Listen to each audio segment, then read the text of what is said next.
നിലമ്പൂർ ഉപതെരഞ്ഞെടുപ്പിന്റെ വോട്ടെണ്ണൽ നാളെ. പൂർണ്ണ ആത്മവിശ്വാസത്തിലാണ് LDF, UDF മുന്നണികൾ. കളം പിടിക്കാനാകുമെന്ന വിശ്വാസത്തിൽ PV അൻവറും വോട്ട് ശതമാനം വർദ്ധിപ്പിക്കുമെന്ന വിശ്വാസത്തിൽ NDA ക്യാമ്പും സജീവം. നിലമ്പൂരിന്റെ രാഷ്ട്രീയ മനസ്സ് ആർക്കൊപ്പമാകും? നാളെ രാവിലെ 8 മണിക്ക് വോട്ടെണ്ണൽ ആരംഭിക്കും. 2000 വോട്ടുകളുടെ ഭൂരിപക്ഷത്തിൽ M സ്വരാജ് വിജയിക്കുമെന്നാണ് LDFന്റെ വിലയിരുത്തൽ.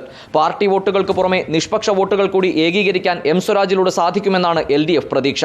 UDFിലെ ഷൗക്കത്ത് വിരുദ്ധ വോട്ടുകൾ കൂടി M സ്വരാജിന് ലഭിക്കുമെന്നും നേരിയ മാർജിനിൽ LDF വിജയം ഉറപ്പിക്കുമെന്നുമാണ് കണക്കുകൂട്ടൽ.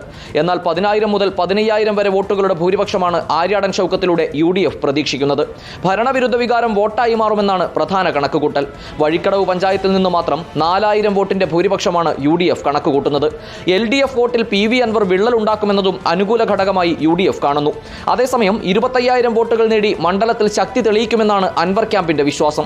പിണറായി വിരുദ്ധ വികാരവും വന്യജീവി സംഘർഷം ഉൾപ്പെടെയുള്ള മണ്ഡലത്തിലെ അടിസ്ഥാന പ്രശ്നങ്ങളും കത്രിക ചിഹ്നത്തിൽ വോട്ടായി മാറുമെന്നാണ് PV അൻവറിന്റെ പ്രതീക്ഷ. മണ്ഡലത്തിൽ വലിയ മുന്നോട്ടുപോക്കുണ്ടാക്കാൻ കഴിയുമെന്ന വിശ്വാസത്തിലാണ് NDA ക്യാമ്പും. അഡ്വക്കേറ്റ് മോഹൻ ജോർജിലൂടെ ന്യൂനപക്ഷ വോട്ടുകൾ ഏകീകരിക്കാൻ കഴിയുമെന്നതാണ് NDAയുടെ പ്രതീക്ഷ. ചുങ്കത്തറ മാർത്തോമ ഹയർ സെക്കൻഡറി സ്കൂളിലാണ് വോട്ടെണ്ണൽ നടക്കുക.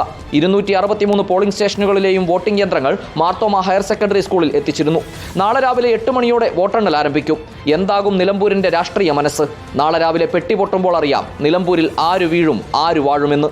റിപ്പോർട്ടർ, നിലമ്പൂർ.